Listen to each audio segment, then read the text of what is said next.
Hello everyone, finally, Huawei P30 Lite New Edition users, the wait for EMUI 12 beta is now over. Recently, Huawei has officially started EMUI 12 beta testing for P30 Lite New Edition in Europe. So, are you interested to enjoy the latest UI features ahead of stable rollout?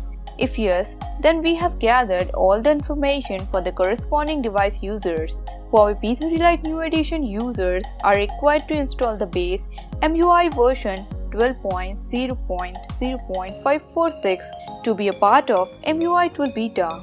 To participate in EMUI 12 beta program, the mentioned device users need to download and install the beta app and then check for available projects. If you find the project, then sign up by following the on-screen instructions. On the other hand, Huawei has just begun the EMUI 12 beta testing for Huawei P30 Lite smartphone in South Africa and Spain. However, it will soon reach in the European market. To sign up, open the beta app, go to Me section, check for available project. If project is available, follow the on-screen instructions to sign up and fill the required details.